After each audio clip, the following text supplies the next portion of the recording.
Hey guys, before you start the video, like and hit the subscribe button. I received a ton of great feedback, especially about the SVT Contour I reviewed, and I want to hear your thoughts and see your comments about this car and the other ones I reviewed. So comment below and hit subscribe. Don't get me wrong, the Corvette Z06 is an unapologetic, balls-to-the-wall, 650 horsepower supercar killing machine. This is my personal car, and I've loved nearly every minute of ownership, and after nearly 25,000 miles, the flaws I found with this car are few and far between. But there are flaws nonetheless. My last video on the Z06 was full of hyperbole and lacked any real substance of what it's like to own, daily drive, and maintain a Z06, and in the Midwest at that.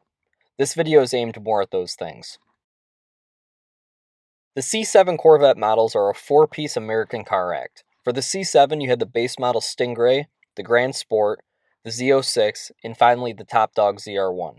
These submodels are so diverse, they're almost completely different cars themselves. The Grand Sport is essentially a Z06 without the supercharger, and is often considered to be one of the best balanced track cars you can buy. The Z51 is an excellent daily driver that can hold its own on the drag strip, and the Z06 offers whiplash-inducing acceleration and track-dominant handling. And that's the thing with Corvettes. They've always stood out as being different. The fiberglass body, the rear-mounted transmission, the reversed hood. They're a different type of sports car when compared to their American counterparts. The Corvette does more than run against the grain. When I go to Mexico with the Z06, everyone knows what this car is capable of and wants to race it. Next time you're in Mexico, take a note of the most revered and respected cars you see, the GTR, Hellcats, Vipers, Huracans, and the Z06. Hell, the automatic version of this car can accelerate to 60 miles an hour in under 3 seconds. With that speed completely stock, you understand why it turns heads in Mexico. But this review isn't about racing the Z06, it's about daily driving it. Yes, this car has all-season tires on it, and a lot more on the tire and wheel situation later, but even with the less sticky all-season tires, this car drives like it's on rails. The handling on this car is so superb, it's pretty much ruined all other cars for me. It'll oversteer slightly in a corner at speed, but for daily driving, it goes wherever you point it. And the road feedback you get from this car is incredible. It feels like you're driving a go-kart. No, not a go-kart. This car feels like you're riding a superbike. In fact, I ride a Yamaha R6, and this car is as close as I've ever gotten to feeling like I'm on a superbike in a car. And for those who ride a bike, you know that the rider mindset is different from driver mindset. What I mean by that is when you're on a motorcycle, you're always on your toes. You're on the lookout for the next road hazard, like a driver on a cell phone, mindlessly plowing through 5 p.m. traffic. And when you see those drivers, what do? You blip the throttle and you're out of harm's way. That's what it's like driving a Z06. Okay, back to daily driving this car. This car has 5 settings: weather, eco, tour, sport, and track. Steering is lightest in weather, eco, and tour modes, it's heavier in sport, and finally is heaviest in track. Adaptive steering is one of the best features you can get on a car, and I wish every single car had it. Once you've had a car without it, you realize how much you miss it and what a creature comfort it becomes for you. The active valves and the exhaust change with each mode as well, but I don't know for sure at which RPM because when I bought this car, I drove it less than a half mile, pulled over, popped the hood, and pulled out the fuse that controls the active exhaust. This keeps the valves open the entire time, but there's no drone and it's not too loud. If you have a Z06 or a Grand Sport or any Corvette with the active exhaust mode, I highly recommend doing this. Throttle response also changes with each mode, and traction control backs itself off the closer you get to track mode. The magnetic ride changes with each mode, and in track mode the Z06 will nearly throw your back out on terrible roads, but in tour mode it glides like a Cadillac. There are also 5 separate subsettings within track mode, which are on the screen now. I've used these a handful of times on road courses, but in all honesty, I'm not skilled enough to really notice any discernible difference aside when it's in race. And that brings me to my next point. There's a lot of hype about the C8 Corvette, and I'm not going to lie, I'm excited about it too.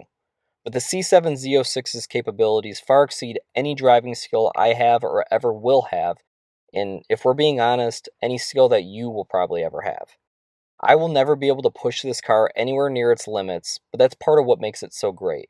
The Z06 is always pushing you to be a better driver, but frankly, the average driver will never reach the potential of this car. In talking about developing the C8 Corvette, Corvette's chief engineer said, quote, "We knew we were in trouble when we were bringing out the 638 horsepower C6 ZR1 and we had a hell of a time beating the 505 horsepower Z06's 0 to 60. End quote. And that was in reference to the C6. The C7 Z06 is really the pinnacle of Corvette front engine design. It's balanced, it's nimble, it's responsive. It's simply one of the greatest front engine cars ever produced, but it took GM decades upon decades to reach that peak. And that's part of the reason I'm more excited for the second generation of the mid-engine Corvette, and I'm beyond excited to see where Chevrolet will take the mid-engine platform in decades to come. But back to the C7 Z06. By this point, most of us are familiar with the specs, but for those who aren't, the Z06 has a 6.2-liter V8 LT4 engine with rotocast aluminum cylinder heads, topped with a 1.7-liter Eaton R1740 TVS supercharger. This Z06 is paired with a Tremec 7-speed manual transmission with rev matching technology, which I use almost every time I'm driving this car. Tires are 285/30/19s in the front and 235/25/20s in the rear. The car produces 650 horsepower and 650 pound-feet of torque. Now that I've spent several minutes sucking up to the Corvette fanboys, let's get to some things that aren't so great with the Z06, especially when daily driving it. Some of my biggest gripes are the transmission having a periodic grinding noise, rims cracking, tires picking up nails constantly, normal tire shops don't have a matrix machine to mount the white tires, the radio freezes and it's slow to change stations, Bluetooth is touchy and slow to connect, gauges freeze, it does not like to run in cold weather and it'll buck in cold weather, and finally, dealers are reluctant to work on this car. Now let's get in depth. Build quality. Chevy needs to realize the importance of the feel of their materials, and I hope the C8 is an improvement. The stock shifter on this car felt the exact same as the one from a 2011 Chevy Cruze Eco, and it had nearly the same throw. And that's not an exaggeration. Chevy needs to start selling cars with nicer shifters. Hell, partner with MGW, with Hurst, with anyone. This MGW flat stick shifter feels like a bolt-action rifle and is the best $400 I've spent. Maybe if Chevy put nicer shifters in their cars, more people would have bought more stick shifts. And it's not coincidental there's a huge demand for aftermarket cue ball shifters. Why do car companies refuse to use them? Well, aside from Dodge, that is. And one more thing with this shifter. You can get the car into first gear, and then you can get the car into first gear. It needs an extra little shove to get it into first gear, otherwise it'll pop out of gear with a heart-stopping clunk. Now to the transmission. The Z06 utilizes a 7-speed transmission sourced from Tremec with rev matching technology. The clutch is a twin disc, and I don't know if this is related to the rev matching, or maybe the twin discs are bedding, but listen to this awful rubbing noise.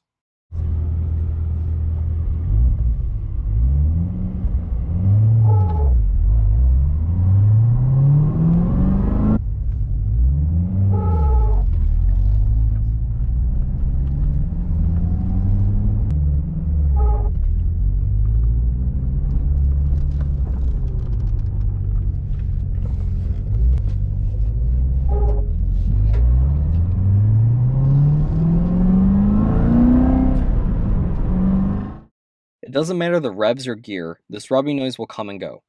I've taken the car to 2 dealerships, both who confirmed everything was normal with the clutch. The clutch and transmission feel excellent and there's no slips. I've had twin and triple disc clutches, but I've never had any that made noise like this. I'm not going to go into heat soak issues. They're well documented and were resolved in 2017. Since this car is a 2017 and a manual, I can confirm I've never had any issues with heat soak even after driving hard on the track. But a friend of mine with an automatic 2016 had his overheat in normal traffic. He now drives a Raptor. Invest in a good wheel cleaner, because there's now 3 certainties in life: death, taxes, and dust from the Z06's brakes. Also, don't bother upgrading to pads that claim to reduce brake dust. You'll just end up running into issues like I had with the ones that I put on from Power Stop. And why not offer a black powder-coated or performance version exhaust?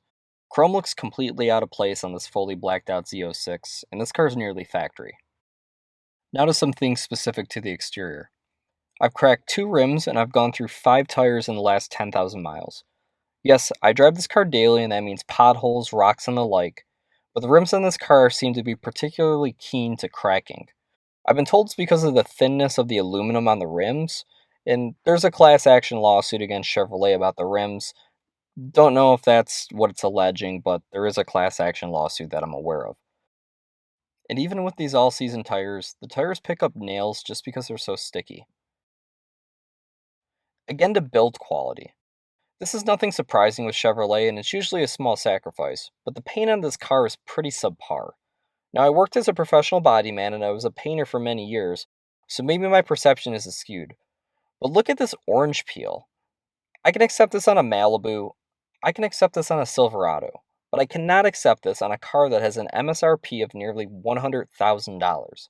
This car should have been wet sanded before delivery. And this trim. This is real carbon fiber trim, but this finish is called carbon flash. Why Chevrolet did not use exposed carbon fiber, I don't know. This carbon flash deal just looks cheap. It's true exposed carbon fiber was an option, but instead of a nice weave, the carbon fiber here is painted black with some hokey looking metal flake, ironically covering up some very expensive real carbon fiber parts. Rock chips are also inevitable with the 2LZ trim level this car has. Check out the overhang from the front tire. Now look at the chips on this rear quarter panel. Not a complaint, but if you plan to drive this car daily like I do, be prepared for rock chips. Also not a complaint, more than an observation. I've fixed the ride height of this car, as it's been lowered by about 3/4 of an inch in the rear, and it's lowered by about 1.5 inches in the front. This is how this car should have left the factory. Chevy should have invested in a front-end lift system 10 years ago, but then again, I lower every car I own, and I know that's something specific to my taste. Now to the interior, and let's start with what I think is the most obvious and out-of-place item on this car, this radio center stack. The actual sound system, excellent. The resolution on this display, 2007 LG phone. Okay, it's not that bad, but the feel of this screen, well, my 2013 Taurus Show has a higher quality display than this does. This is a touchscreen, but it also has this plasma-y TV feel to it. How do you think this will age? Moving to the gauge display, there's not a lot of consistency. By that, I mean when changing from one performance page to another, the gauges and settings do not stay set to what they were on the previous page. For example, Tour and Track have the speed showing and a cluster of vital gauges, whereas it is completely missing from Sport mode. In fact, in Sport mode you have to back out of the performance pages and go to the info page just to get the speed. You can customize the dash to your liking, but it would have been nice to have some consistency.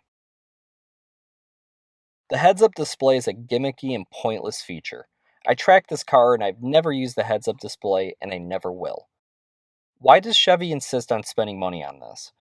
I guess it's a cool feature and it looks crisp, but is this heads-up display really attracting any young buyers? I doubt it. It's a feature that I'd bet goes mostly unused. Not to mention the windshield needs to be coated in a special reflective material just to make the heads-up display work properly, and I'm sure that costs plenty. I bought this car at 27 years old, and I know of no other younger buyers who want a Z06 because of the heads-up display. Competition seats are excellent, but the heaters and ventilation suck. But whatever, it's race car, just send it. And I would have gladly taken carbon fiber paddle shifters over these cheap plastic ones instead of a heads-up display. Performance Data Recorder, PDR. This car is not equipped with that as a factory option, another thing that is obviously absent in my opinion, especially in the age of the YouTube culture where everyone has a voice and wants to be heard. Chevy, young people want to record themselves. Put dash cams and forward-facing cameras in all of your cars. Hell, install some cabin-facing cameras while you're at it. Millennials and Gen Z will eat that up all day long. These blue and red lights in the mirror will make you think you're being pulled over every time you glance up. Okay, one last thing on build quality. The roof squeaks and this grommet fell off. And it's not sold separately. This complete piece was $160, but Chevy covered it under warranty, so it's whatever, I guess. To wrap up, aside from the grindy noises from the transmission, the freezing radio, and the tire and wheel issues, this car has given me no substantial reliability issues. And I mean that without sarcasm. This is a 650 horsepower, and for all intents and purposes, a domestic supercar. It'll chug along at 1500 RPM at 80 miles an hour in 7th gear, and flip it into eco mode, and you'll get well over 20 miles per gallon combined. And if you're a single guy like me, you can easily do your grocery shopping in the attention. Yeah, this car is an attention whore, but I love it, and people love it. And once you get over the rock chips and the bumper scrapes, and if you don't mind getting it a little dirty and entering every driveway on an angle, you'll find the Z06 is a realistic, reliable, and relatively affordable daily driver. Thanks for watching, and have a nice week.